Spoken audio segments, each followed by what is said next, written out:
October 1971. 400 feet below the freezing surface of the ocean, a lone American diver steps out into the empty water. The water is freezing cold. The only thing keeping the diver alive is hot water pumping through his suit. He breathes a special mix of gases. If his equipment fails for even 1 second, the crushing pressure of the ocean will kill him instantly. But the freezing water is not his biggest problem. Right in front of him, half buried in the mud, is a giant black cable. This cable belongs to the Soviet Union. This entire area is a highly guarded enemy zone. Right above his head, Soviet warships are patrolling the surface. If those warships hear even one strange sound from the deep ocean, it will not just end the diver's life. It could start a real war between America and Russia. He is deep inside enemy territory, trying to steal Russia's top secrets. This secret mission was called Operation Ivy Bells.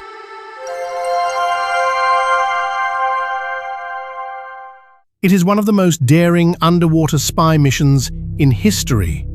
It was so dangerous that the United States government refused to admit it ever happened for decades. To understand why America would take such a massive risk on the ocean floor, you have to look at the terrifying reality of the early 1970s. The Cold War was at a complete standstill. Both the United States and the Soviet Union had thousands of nuclear weapons. If a real war broke out, it meant total destruction for the entire planet. The US military desperately needed an advantage. They needed to find a way to hear what the Soviet leaders were planning before they could send orders to their nuclear submarines. Then, American intelligence found a weak spot. The Soviet Pacific Fleet was based in a city called Vladivostok. To send messages to their secret submarine bases far away on the Kamchatka Peninsula, Soviet commanders didn't use radio waves. They knew America could easily listen to radio signals from the air. Instead, they used a single, top-secret communication cable that ran directly across the bottom of the Sea of Okhotsk. The Soviets believed this cable was 100% safe. The geography of the sea acted like a natural fortress, surrounded by Russian territory and heavily guarded by their navy. Because they were totally sure no enemy ship could ever sneak inside, Soviet admirals made a huge mistake. They did not encrypt their messages. High-ranking commanders spoke completely out in the open. They talked about broken parts on nuclear submarines, secret troop movements, and military targets. They talked as if no one else was listening. When an American naval officer named James Bradley proposed a plan to sneak a submarine into this dangerous area and tap the cable, his bosses thought he was crazy. You cannot just cut an undersea cable to listen in. The moment you cut it, the power drops, a warning light turns on in Russia, and the trap snaps shut. To steal the secrets of the Soviet Empire, the Americans had to invent entirely new technology. They had to build a ghost ship that could hide on the ocean floor. And they had to find one single black wire, hidden in millions of miles of dark, uncharted water. The United States Navy found their answer in a special submarine called the USS Halibut. On the outside, she looked like an old, outdated submarine. But on the inside, she had been turned into a floating, multi-million-dollar spy lab. Engineers built a hidden room inside the submarine called the Batcave. This secret room held deep-sea cameras, heavy winches, and advanced photographic gear. Most importantly, engineers attached giant mechanical skis to the bottom of the submarine. These skis allowed the massive steel submarine to do something normal submarines could never do: drop straight down to the ocean floor, sit perfectly still in the mud, and turn off all engines to stay completely silent. The submarine sailed from Hawaii under total secrecy. The crew was told they were just looking for the pieces of a sunken Russian missile. Not even the sailors knew they were heading straight into a heavily guarded enemy trap. To get into the secret Soviet Sea, the Halibut had to pass through a very tight and shallow area called the Bering Strait. To sneak past Russian radar, the submarine dove deep and stayed completely quiet. Inside the sub, the temperature froze because the crew turned off all heaters and electrical equipment so they wouldn't make any heat or sound. Overhead, the loud thumping sound of Soviet warships could be heard through the metal walls. If a sailor dropped a wrench or a valve leaked, the enemy would instantly know where they were. One tiny mistake would turn the submarine into a steel coffin. Against all odds, they made it through the strait and entered the secret Soviet Sea. Now they faced an even harder task, finding one single 2-inch thick cable hidden in thousands of miles of pitch-black, empty ocean floor. The Americans had no maps, no coordinates, and no clues. But Captain James Bradley had a smart idea. He knew that the Soviet military had to be practical. Somewhere along the Russian coastline, there had to be signs warning local fishermen not to drop their heavy nets. The Halibut crept close to the Russian coast, raised its periscope just above the waves, and scanned the cliffs. Sure enough, standing right there on the shore was a giant white sign with Russian letters. "Do not fish here. Undersea cables." With the exact location locked in, the submarine sank back down into the deep, opened its mechanical skis, and began a painfully slow crawl along the freezing ocean floor, searching for the hidden wire. Weeks passed on the freezing ocean floor. The air inside the submarine grew stale, and the crew's nerves were stretched to the breaking point. Then, the deep-sea cameras being towed beneath the submarine captured a faint shape on the monitors. Half buried in the mud, running like a long, dark line across the empty seafloor, was the secret Soviet cable. The submarine settled quietly into the mud, just a few yards away from the target.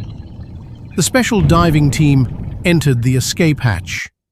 They were breathing a precise mix of helium and oxygen to protect their lungs from the crushing weight of the deep ocean.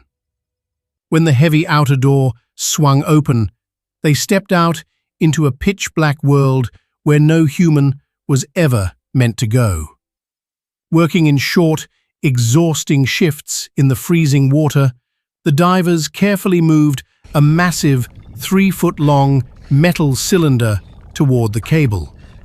This cylinder was the crown jewel of American engineering. The divers did not slice the outer insulation of the cable. Instead, the heavy pod was wrapped securely around the outside of the wire like a giant clamp. It was designed to use the power of magnets. As the electricity carrying the voices of Soviet admirals traveled down the internal copper wire, it created a tiny, invisible magnetic field that leaked through the rubber casing. The American pod picked up these faint, magnetic ripples and instantly turned them back into crystal-clear audio recordings. The pod was hooked up to a massive recording unit buried deep in the mud. It ran on a miniature nuclear battery built to record up to a year of continuous voice conversations across multiple channels at the same time. If the Soviets ever moved the cable, or if anyone tampered with the device, a special emergency release would automatically drop the recording tapes to the sea floor, allowing a passing American submarine to pick them up later. The trap was set. The Halibut silently pulled in its mechanical skis, lifted off the ocean floor, and slipped back out into the open Pacific Ocean without leaving a single trace behind. When the intelligence analysts back in Washington, D.C., finally received the first batch of recovered tapes a month later, they could not believe what they were hearing. The scale of the discovery left the Pentagon completely shocked. Because the Russian military leaders were totally convinced that their undersea cable could never be reached, they spoke with absolute honesty. They didn't use secret codes or fake names. The Americans weren't just listening to dry military updates. They were sitting right inside the private conversations of the high-ranking Soviet commanders. They heard senior officers casually complaining about broken parts on nuclear submarines, personal arguments between rival generals, and total supply chaos within the Pacific Fleet. Most importantly, the tapes gave the exact dates, times, and readiness levels for Russia's strategic nuclear forces. The United States knew exactly which submarines were ready to fight and which ones were stuck in port for repairs. For 10 straight years, this secret operation ran flawlessly. Year after year, a rotation of American submarines would silently slide back into the secret Russian Sea, drop their divers to the ocean floor, swap out the recorded tapes for fresh ones, and leave without making a sound. The United States had achieved total informational control over its main nuclear rival. This secret advantage gave American presidents invaluable leverage during critical, high-stakes peace treaty negotiations, because they always knew exactly what the other side was hiding. But the most dangerous thing about a secret is that it only takes one person to destroy it. In January 1980, American satellites looking down from space noticed something highly alarming.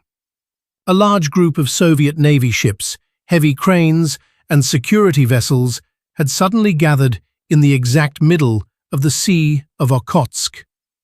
Their location was precise. They were sitting directly on top of the hidden American TAP pod. The Pentagon watched in horror as a diving capsule was lowered from a Soviet ship. The Russians pulled the multi-million-dollar recording device out of the water. The greatest underwater spy operation in history was over. The leak did not come from a mistake by the American submarines or the divers. The operation was ruined by a betrayal inside Washington, D.C. Ronald Pelton was a trusted, veteran analyst working inside the National Security Agency. He had access to America's most classified military blueprints.